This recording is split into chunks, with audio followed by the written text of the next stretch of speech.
Programme के इस हिस्से में बजट की हम बात कर लें और बजट हमारा हम हमेशा से रोते हैं कि टैक्स से ज़्यादा आमदन आती है, हम एक्सपोर्ट से आमदन क्यों नहीं कर पाते। आमदन आजकल के ज़माने में ये है आईटी का सेक्टर जो कि इस वक्त सबसे ज़्यादा बूमिंग है। पाकिस्तान में इसकी क्या सूरत हाल है, हमने आज बात करने की कोशिश ये की है कि हम रीजन में इस वक्त आईटी एक्सपोर्ट्स की क्या सिचुएशन है, पाकिस्तान उसमें कहाँ खड़ा है, बाकी दुनिया को तो हम बाद में देखते रहेंगे। तो चलिए सबसे पहले हम आपको ज़रा एक रिव्यू दे देते हैं और आप देख रहे हैं कि बिल्कुल उस तरफ भारत है, वो बड़ी इकॉनमी है और उनके बहुत सारे दीगर मामलात हैं। तो उनकी आईटी एक्सपोर्ट्स ये है साल 2024-25 यानी जो करंट इस वक्त साल का है फाइनेंशियल ईयर, और उनकी भारत की आईटी एक्सपोर्ट्स हैं $210 बिलियन। पिछले साल से 8% इसने ग्रोथ किया है। बांग्लादेश जो है उसकी $40 बिलियन है।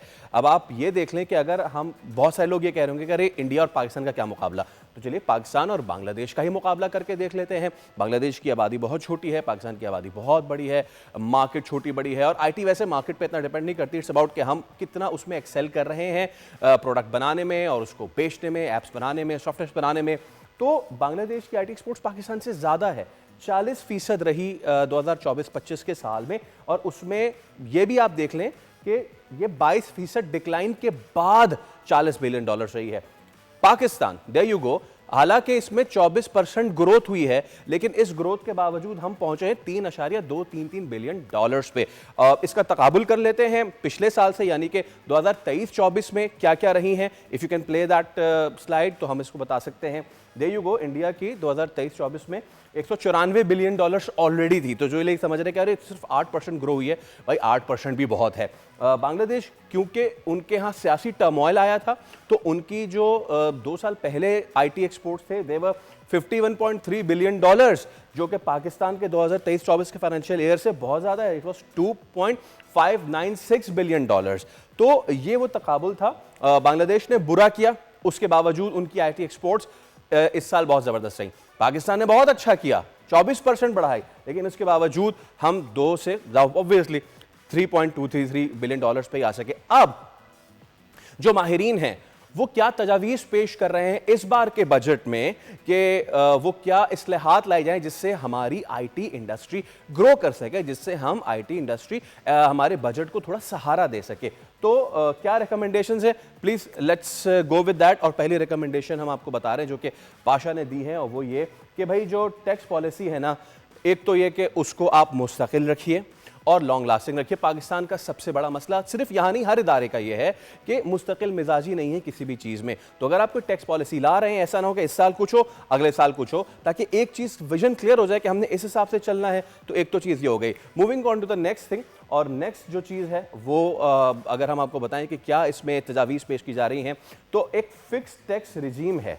अभी फिक्स टैक्स रिजीम क्या है ये तो हम आगे चल के अपने गेस्ट से ज़रूर बात करेंगे, लेकिन 2025 तक 2035 तक ये फिक्स टैक्स निज़ाम लाया जाए, यानी कि वही बात कि एक तसलसल हो पॉलिसी में। Let's moving on to the next one very quickly. और नेक्स्ट वन जो है दैट इज़ कि एक मसला है सबसे बड़ा, और वो ये है कि कोई टैक्स देता है, कोई बहुत टैक्स देता है और कोई टैक्स बिल्कुल भी नहीं देता है। तो पाशा का ये कहना है कि इस वक्त 35% आईटी एम्प्लॉयज़ हैं वो टैक्स देते हैं, रिमोट वर्कर्स पे सिर्फ 1% टैक्स है। तो ये तज़ाद ख़त्म करके यकसा इनकम टैक्स जो है उसको लागू किया जाए। चलिए आगे बढ़ते हैं, और अगला जो है वो एक बहुत अहम मामला है, और वो ये कि फ़ॉरेन करेंसी फ़्लो को जो है उसकी तरसील में आसानी की जाए, यानी कि जो आईटी सेक्टर में फ़ॉरेन डायरेक्ट इन्वेस्टमेंट FDIs, बराह रास्त सरमायाकारी, उसमें जो रुकावटें हैं वो ख़त्म की जानी चाहिए। जाहिर सी बात है, जब फ्यूल होगा तभी तो गाड़ी चलेगी।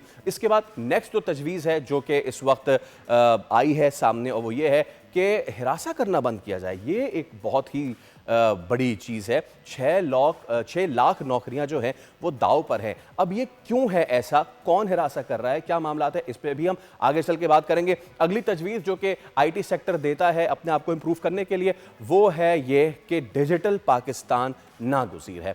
अगर आप पूरे सिस्टम को जब तक डिजिटलाइज नहीं करेंगे, जब तक आप ये पटवारी सिस्टम ख़त्म नहीं करेंगे, तब तक आप माशी जंग नहीं जीत सकते। तो इसी पे हम बात कर लेते हैं। हमारे साथ आज मौजूद होंगे चेयरमैन पाशा सज्जाद मुस्तफ़ा साहब, सज्जाद साहब अस्सलाम वालेकुम और बहुत शुक्रिया आपके वक्त के लिए।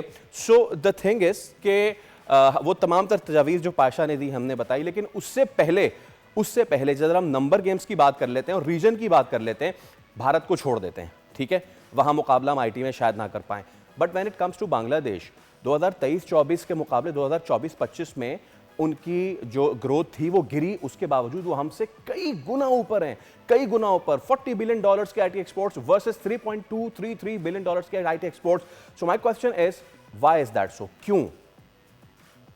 सर एक तो as far as Bangladesh is concern, I think हमारी एक्सपोर्ट्स का जब हम आईटी एक्सपोर्ट्स को काउंट करते हैं तो अगर उनका हमारा वाला ही काउंट देखा जाए, जो जिस तरीके से हम एक्सपोर्ट को करते हैं, अगर हमारा फॉर्मूला लगाया जाए तो हमारा उनसे ज़्यादा है। तकरीबन हम वो 1.3 के ऊपर हैं, 3.2 के ऊपर हैं एज पर द नंबर्स जो उन्होंने हमारे साथ शेयर किए हैं। और अगर आप चैट जीपीटी पे भी चेक करें या वैसे भी चेक करें तो हमारे नंबर्स उनसे ज़्यादा हैं। However their industry is growing fast. और दूसरा होता है ये आईटी में कि मुख्तलिफ कंट्रीज जो है ना वो मुख्तलिफ तरीके से एक्सपोर्ट को काउंट करती हैं। जैसे कईयों का हार्डवेयर रिलेटेड होता है तो वो ऑब्वियसली हमारा ज़्यादा सर्विसेज है, हार्डवेयर हमारे यहाँ कम है, तो इसलिए वो कुछ डेल्टा ज़्यादा होता है। पर अगर प्योरली सॉफ्टवेयर का देखा जाए तो हमारा शायद उनसे मुआवजना हो जाएगा। Having said that, that is not enough. हमें कंपेयर करना चाहिए अपनी बाकी रीजनल इकोनॉमीज के साथ, जिसमें फिलीपींस है, वियतनाम है, मलेशिया है। उनके मुकाबले में हम बाहर हाल कम है, और इंडिया है। Why not, we should compare ourselves with them. अगर हम उनसे लेट्स से 1/10 द साइज है तो क्या हमारी आईटी एक्सपोर्ट भी 1/10 है? और उसकी बहुत सारी वजूहत हैं जी। और कुछ वजूहत का जिक्र आपने अभी किया, जैसे अगर मैं बड़ी simple continuity of tax incentives और इंसेंटिव्स की बात करूं तो बांग्लादेश, अगर मैं जरा सा भी अंदाजा लगा लूं, बांग्लादेश का अभी करंटली जो टैक्स इंसेंटिव्स या जो भी इंसेंटिव्स आईटी इंडस्ट्री को दी गए हैं, जो भी पॉलिसी है, वो अगले 12 साल तक कंसिस्टेंट है। वियतनाम 15 साल, फिलीपींस 27 साल, यूएई 50 साल, सऊदी अरेबिया 20 साल, मलेशिया 15 साल, और हमारी अगले साल खत्म सर। सो हम किस तरीके से देखें, जब भी कोई इन्वेस्टमेंट आती है, कोई इंडस्ट्री आती है, तो उसको कॉन्टिन्यूटी ऑफ प्रैक्टिस चाहिए होती है। सो एज एन इंडस्ट्री हम ये नहीं कह रहे कि हम पे टैक्स कम या ज्यादा करें, हम कह रहे हैं अगर कोई इंसेंटिव दे सकते हैं तो दें, वरना करंट इंसेंटिव ही अगले 10 साल तक रखें। दूसरा सर, हमारी कंपनीज को इंटरनेशनल ग्रोथ के लिए बहुत जरूरी होता है कि वो बाहर मुल्कों में जाएं, वहां पे उन लोगों के साथ हम कोलैबोरेट करें और उन मुल्कों में इन्वेस्ट करें। फॉर इंस्टेंस, अगर हमने सऊदी में कोई प्रोजेक्ट करना है या अमेरिका में करना है तो हमें पूरी टीम लेके जानी पड़ती है, वहां पे हमें सेल्स में इन्वेस्ट करना पड़ता है। पाकिस्तान से बाहर कैपिटल लेके जाना ऑलमोस्ट नामुमकिन है, बिल्कुल ठीक, और बहुत देर लग जाती है।